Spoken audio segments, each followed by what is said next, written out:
नहमदुहु व नुसल्ली अला रसूलिहिल करीम अम्मा बादु फ़अऊज़ु बिल्लाहि मिनश शैतानिर रजीम बिस्मिल्लाहिर रहमानिर रहीम फ़स्अलू अहल ज़िक्रि इन कुंतुम ला तालमून सदक़ल्लाहुल अज़ीम। मेरे अज़ीज़ भाइयों, आज का हमारा पहला मसला ये है कि कुर्बानी जो है ये किस किस दिन में अदा करनी चाहिए। तो मेरे अज़ीज़ भाइयों, कुर्बानी जो है ज़ुल्हज्जा की 10 तारीख को, 11 तारीख को और 12 तारीख को अदा करनी चाहिए। इससे पहले करेगा या बाद में करेगा वो कुर्बानी अदा नहीं होगी, वो आम गोश्त होगा। कुर्बानी का जानवर जो है वो ज़ुल्हज्जा की 10 तारीख को, 11 तारीख को और 12 तारीख यानी कि 12 तारीख को गुरूब आफ्ताब से पहले पहले कुर्बानी आदमी कर सकता है। तो ये अमल जायज़ है। अगर चौथे दिन कुर्बानी करेगा वो कुर्बानी नहीं होगी, वो आम गोश्त समझा जाएगा। तो आगे हमारा दूसरा मसला ये है कि ईद की नमाज से पहले अगर कोई आदमी जानवर कुर्बान कर देता है, ज़िबा कर देता है, तो क्या उसकी कुर्बानी हो जाएगी? तो मेरे अजीज भाई, ये पहले मसला था कि जब गांव में ईद की नमाज नहीं हुआ करती थी, जब गांव में ईदों की नमाज नहीं हुआ करता, शहर में ईद की नमाज होती थी, उस वक्त था कि अगर कोई आदमी सुबह नमाज पढ़ने के बाद कुर्बानी कर लेता है तो उसकी कुर्बानी अदा हो जाती थी। लेकिन अब तो माशाल्लाह हर गांव में 2-2, 3-3 ईदें होती हैं।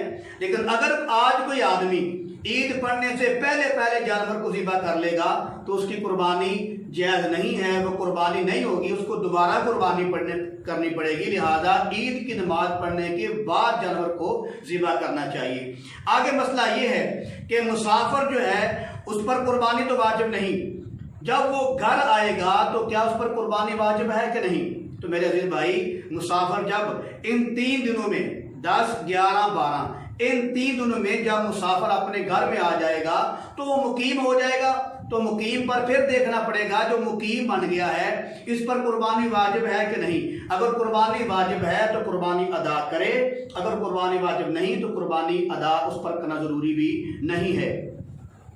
आगे मसला ये है कि एक आदमी मजनू है, दीवाना है, पागल है, लेकिन उसकी मालियत में तकरीबन को 10-12 लाख रुपया है, तो क्या उस पर कुर्बानी वाजिब है कि नहीं? तो मेरे अजीज भाई, जो मजनू दीवाना पागल है, अगरचे वो मालदार है, साहब निसाब है, उस पर कुर्बानी वाजिब नहीं है। आगे मसला ये है कि चौथे दिन ईद के अगर कोई आदमी कुर्बानी करता है तो क्या उसकी कुर्बानी कबूल हो जाएगी? तो मेरे अजीज भाई, चौथे दिन कुर्बानी करना ना नबी की सुन्नत है, ना सहाबा कराम का अमल है, ना खुलाफा राशिदीन का तरीका है, ना चारों इमामों के मजहब में ये चीज़ मिलती है। 3 दिन तक कुर्बानी जायज़ है। चौथे दिन अगर कुर्बानी करेगा तो वो आम गोश्त होगा, कुर्बानी वाला मामला उसका नहीं रहेगा। आगे मसला ये है कि अपने हाथ से कुर्बानी करना क्या ज़रूरी है या कसाई से कुर्बानी करवाना ज़रूरी है? तो मेरे अजीज भाई, कसाई से कुर्बानी करवाना ज़रूरी नहीं। अगर कोई आदमी अपने हाथ से कुर्बानी कर सकता है तो बेहतरीन अमल है, वो अफजल अमल है कि वो अपने हाथ से कुर्बानी जानवर ज़िबा करे। आगे मसला ये है कि अगर कोई औरत है वो कुर्बानी करना चाहती है अपने हाथ से, दुम्बे की, बकरे लेले की, तो क्या वो उसके लिए जायज़ है औरत के लिए कुर्बानी करे?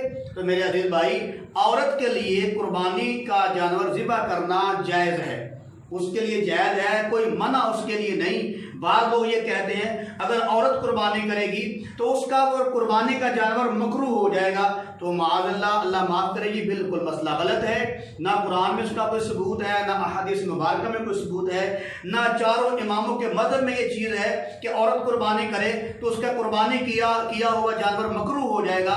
ये बात बिल्कुल गलत है। औरत अपने हाथ से कुर्बानी कर सकती है, अगर वो करेगी तो जानवर का गोश्त खाना जायज़ है, वो कुर्बानी बिल्कुल सही है। आगे मसला ये है कि अगर कोई आदमी रात के वक्त कुर्बानी करता है इन 3 दिनों में 10, 11, 12 की तारीख, ज़ुल्हज्जा की तारीख में अगर कोई आदमी रात को कुर्बानी करता है तो क्या उसकी कुर्बानी जायज़ है, हो जाती है? तो मेरे अजीज भाई, उलमा मुहद्दिसीन यही लिखते हैं रात को कुर्बानी करना ये जायज़ है, लेकिन बेहतरीन और अफजल अमल नहीं है, अल्लाह के नबी की सुन्नत नहीं है। वो दिन को ही कुर्बानी करे तो बेहतर होगा। हाँ, अगर बामरे मजबूरी रात को कुर्बानी करनी पड़े तो रात को कुर्बानी करेगा तो वो बिल्कुल जायज़ है, लेकिन बेहतरीन तरीका यही है कि आदमी दिन को कुर्बानी करे। आगे मसला ये है कि कुर्बानी करते वक्त जो आदमी कुर्बानी करवा रहा है, जिसने कुर्बानी ली है, उसका पास होना ज़रूरी है कि नहीं? तो मेरे अजीज भाई, उसका पास होना ज़रूरी है। इतना ज़रूरी नहीं कि अगर वो पास नहीं होगा तो कुर्बानी अदा नहीं होगी।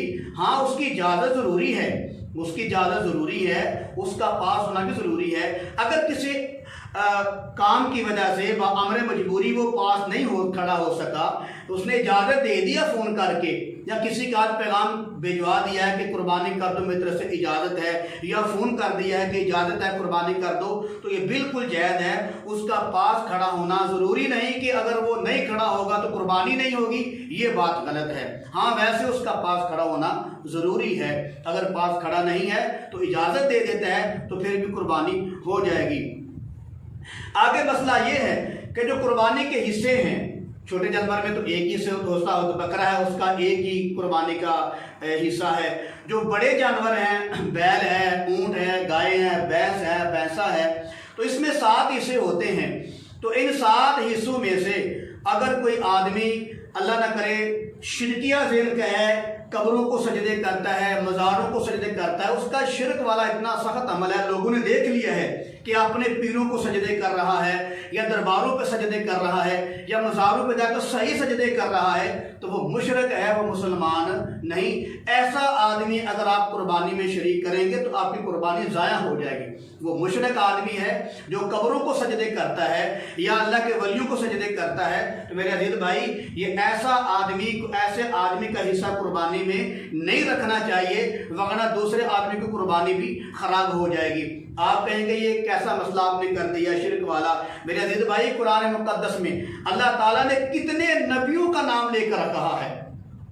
अल्लाह ने गालिबन 7वें सिपारे में ववहबना lahu इसहाक़ व याक़ूब कुल्लन हदैना व नूहन हदैना मिन क़ब्ल व मिन ज़ुर्रिय्यति दाऊद व सुलैमान व अय्यूब व यूसुफ व मूसा व हारून व कज़ालिक नजज़िल मुहसिनीन व ज़करिया व यहया व ईसा व इलियास कुल्लुम मिन सालिहीन व इस्माईल व यसअ व यूनुस व लूता।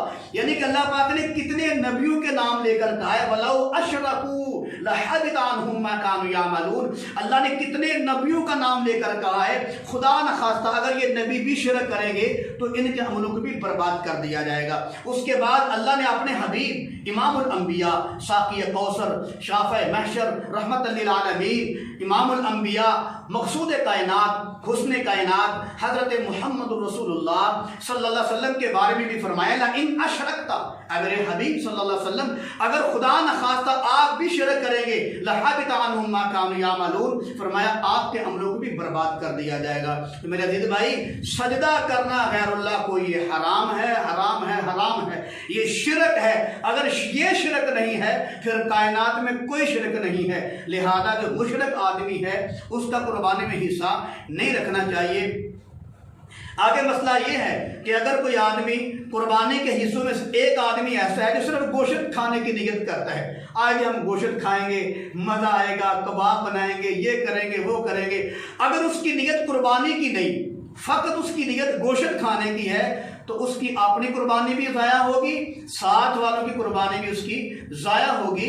तो हिस्सेदार को ध्यान से रखना चाहिए, एक तो मुशरिक ना हो, आपने आप अपने आप वैसे किसी को मुशरिक नहीं कहना, अल्लाह माफ़ फरमाए, अल्लाह माफ़ फरमाए, ये अमल गलत है किसी को मुशरिक कहना। हाँ, अगर तुमने अपनी आंखों से देख लिया है कि वो दरबारों को सजदे कर रहा है या कब्रों को सजदे कर रहा है, तो उसके पीछे नमाज भी नहीं होती, उसकी कुर्बानी कबूल भी नहीं होती और उसकी कुर्बानी में हिस्सा भी नहीं रखना चाहिए। आगे मसला ये है, जो कुर्बानी के हिस्से किए हुए हैं उन हिस्सों में से 7 हिस्से हैं उसके, अगर कोई ऐसा आदमी है उसका हिस्सा रख लिया जाता है लेकिन उसको पता नहीं, ना उसने पैसे भेजे हैं, ना उनको पता है कि मेरा हिस्सा रखा जा रहा है, तो वैसे ही किसी आदमी का हिस्सा रख दिया। जैसे कि एक आदमी है, उसका भाई बाहर में है, उसने शौक से उसका हिस्सा रख लिया कुर्बानी का, लेकिन उसको पता ही नहीं बाहर वाले आदमी को, उसको बताया तक नहीं, तो ऐसे हिस्सा रखना नाजायज़ है, उसकी कुर्बानी नहीं होगी। हिस्सेदार को बताना चाहिए कि हम आपका हिस्सा रख रहे हैं, कि आपकी तरफ से इजाज़त है, वो इजाज़त दे दे तो हिस्सा रखना जायज़ है। ऐसे ही बगैर किसी बताए हुए बिला वजह किसी को ना किसी को खबर है ना पता है उसका हिस्सा रख लिया, ऐसे हिस्सा रखना जायज़ नहीं है। वमा अलैना इल्लल बलाग।